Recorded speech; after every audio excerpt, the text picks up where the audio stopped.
Hello दोस्तों, बहुत बहुत स्वागत, अभिनंदन एक बार फिर से आरडीएक्स जीएस गुरु में। हम आधुनिक भारत का इतिहास पढ़ रहे हैं। उसमें एक नया चैप्टर शुरू करेंगे। क्या? संविधान सभा कब 1946 में गठित हुई उसके बारे में पढ़ेंगे। और अंतरिम सरकार जो 1946 में ही बनती है, किसके नेतृत्व में? जवाहरलाल नेहरू साहब के नेतृत्व में। तो उसको पढ़ेंगे। ठीक है, बिना समय गवाए शुरू करते हैं। कौन सा? संविधान सभा और अंतरिम सरकार। चलिए, तो पहला क्वेश्चन है, स्वतंत्र भारत के लिए संविधान की रचना हेतु संविधान सभा का विचार निम्न में से सर्वप्रथम किसने प्रस्तुत किया? निम्न में से पूछा है, तो किसने किया? कांग्रेस पार्टी 1936 ने। इसमें इसके हिसाब से बी ऑप्शन है। लेकिन कहानी क्या थी, सुन लो पूरी। संविधान सभा के सिद्धांत का पहली बार दर्शन कहाँ मिलता है? 1895 ईस्वी के स्वराज्य विधेयक में, जिसे तिलक के निर्देशन में प्रस्तुत किया गया था। तिलक साहब के निर्देशन में। फिर 20वीं सदी में इसका विचार महात्मा गांधी के विचारों में कब? 1922 में आता है, जब वो भारतीय संविधान भारतीयों की इच्छा अनुसार बनाने की बात कहते हैं। 1922 में। 1924 में मोतीलाल नेहरू ने ब्रिटिश सरकार के सम्मुख संविधान सभा के निर्माण की मांग प्रस्तुत की थी 1924 में। लेकिन अब आ जाइए अगली बार, 1934 में औपचारिक रूप से संविधान सभा के विचार का प्रतिपादन सबसे पहले एम एन राय साहब ने किया। इसी को एक सही तरह से मूर्त रूप देने के लिए जवाहरलाल नेहरू साहब के अध्यक्षता में कब? दिसंबर 1936 में। कहाँ? कांग्रेस के फैजपुर अधिवेशन। अध्यक्षता किसने? जवाहरलाल नेहरू ने की। उसमें इसकी जो है संविधान के महत्व को समझाया गया और संविधान सभा के अर्थ के बारे में जानकारी दी गई। तो ये इसके हिसाब से ऑप्शन बी इज करेक्ट। लेकिन इसमें अगर 1934 होता ना, स्वराज्य पार्टी 1934, तो वो ऑप्शन होता। इसलिए इसके हिसाब से बी ऑप्शन है। अगर वो भी ऑप्शन में हो 34, स्वराज्य पार्टी 1934, तो वो ऑप्शन होगा। ध्यान रखना ये चीज़। अगला, कैबिनेट मिशन योजना के अंतर्गत संविधान निर्मात्री परिषद में प्रत्येक प्रांत को आवंटित सदस्य संख्या निर्धारित करने के लिए एक प्रतिनिधि कितनी जनसंख्या के अनुपात में था? तो कितने में था? 10 लाख व्यक्तियों पे एक व्यक्ति, 10 लाख व्यक्तियों के ऊपर एक प्रतिनिधि था।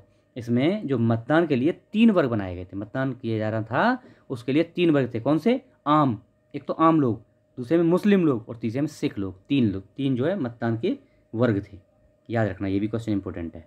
अगला, संविधान सभा का पहला सत्र कब हुआ? तो याद रखना 9 अगस्त 1946। इसी में ही सच्चिदानंद सिन्हा साहब को अस्थायी अध्यक्ष बना लिया जाता है। इसके 2 दिन बाद 11 अगस्त 1946 को इसके परमानेंट अध्यक्ष आ जाते हैं। कौन? स्थायी अध्यक्ष कौन? राजेंद्र प्रसाद साहब। ठीक है, 2 दिन बाद ही अगला होता है। और फिर 2 दिन बाद 13 अगस्त 1946 को इसमें प्रारूप जो है संविधान सभा का प्रारूप प्रस्तुत किया जाता है जवाहरलाल नेहरू द्वारा। वो 13 अगस्त 1946 को होता है। ठीक है, आप लोग बस सुनते रहिए ध्यान से, बाकी मैं पूरा ब्रीफ करता रहूँगा इसको। भारतीय उपनिवेश के लिए संप्रभुता संविधान सभा के प्रथम अध्यक्ष कौन थे? ये देखो इंपॉर्टेंट क्वेश्चन क्या है इसमें, आपको लगेगा कौन सा? सच्चिदानंद सिन्हा है ना प्रथम अध्यक्ष। अरे ध्यान रखना, क्या? देखो अभी इसको दिखा देता हूँ क्या चीज़ ध्यान रखना। संप्रभुता संपन्न संविधान सभा। भाई संप्रभु कब बने हम?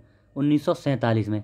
तो उस टाइम अध्यक्ष कौन थे राजेंद्र प्रसाद। ये ध्यान रखना, ये ट्विस्ट है इसमें, ऐसे क्वेश्चन बनते हैं कभी।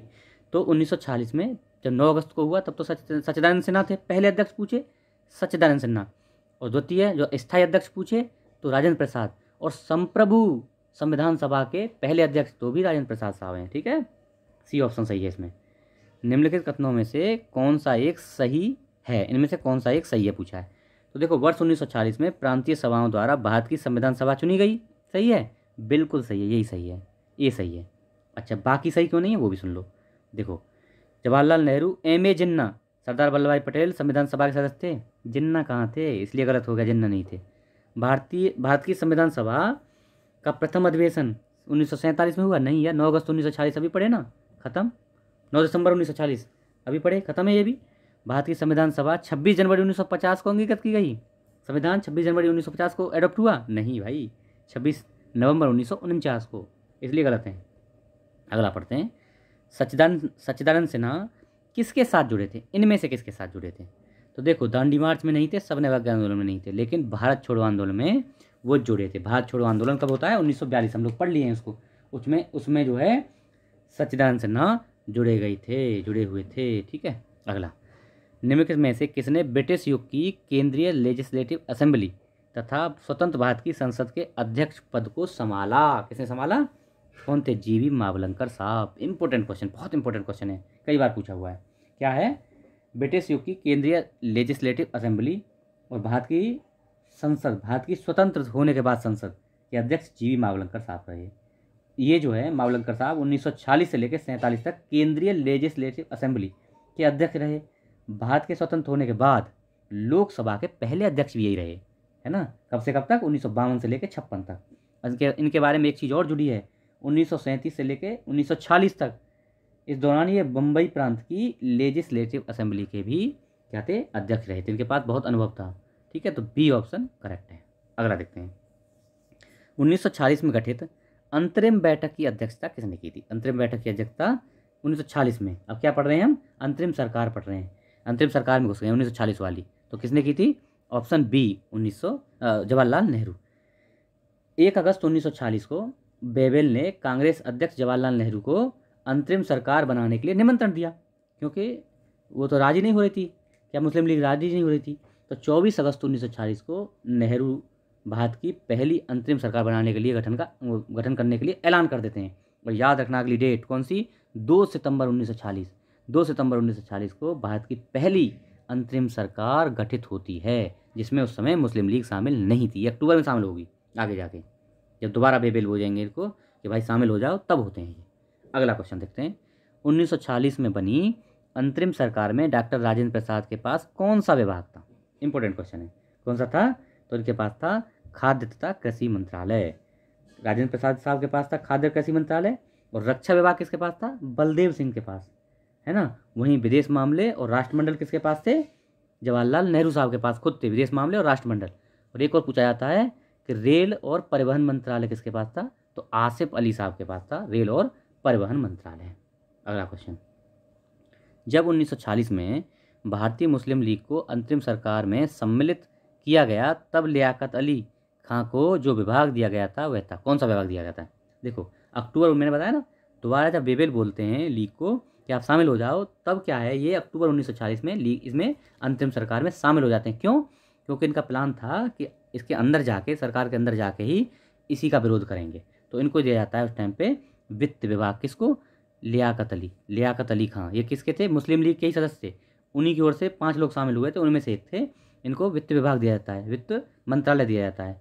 उसमें ये क्या, देखो क्या करते हैं, ये भारत के जो उद्योगपति और व्यापारी थे ना, उन पर अत्यधिक बहुत बड़ा कर लगा देते हैं, टैक्स लगा देते हैं, ताकि सरकार की बदनामी हो। ये शुरुआत कर देते हैं ये। अगला, निम्नलिखित में से कौन अंतरिम सरकार का सदस्य नहीं था? इनमें से कौन नहीं था? बहुत सारे थे, आप याद रखना। अंबेडकर साहब नहीं थे, अंबेडकर साहब अंतरिम सरकार में सदस्य नहीं थे, है ना। तो डी ऑप्शन करेक्ट है। 2 सितंबर 1940 को बनी, उसमें अंबेडकर साहब इसके सदस्य नहीं थे। अगला, 1940 के चुनाव के पश्चात मुस्लिम लीग ने किस प्रांत में अपनी, मुस्लिम लीग ने पूछा है किस प्रांत में अपनी सरकार बनाई? 1940 के जो चुनाव होते हैं तो कहाँ बनाई? इन्होंने बनाई थी बंगाल में। बंगाल में फजलुल हक के नेतृत्व में कृषक प्रजा पार्टी तथा मुस्लिम लीग ने दोनों ने गठबंधन करके 1940 के चुनाव के बाद सरकार बनाई। इसमें मुस्लिम लीग का मंत्रिमंडल गठन किया गया। 14 अगस्त 1947 तक यह सत्ता में रही, मतलब विभाजन वाले टाइम तक 14 अगस्त 1947 तक ये सत्ता में रही। और इसके प्रधानमंत्री कौन थे? एच.एस. सोहारवर्दी। कौन? एच.एस. सोहारवर्दी। तो अगला क्वेश्चन है हमारा, निम्नलिखित में से कौन सी तिथि मुस्लिम लीग ने सीधी कार्रवाई 16 अगस्त 1946। देखो क्या होता है, समझ लो थोड़ा इसके बारे में, क्यों मनाई, क्या था।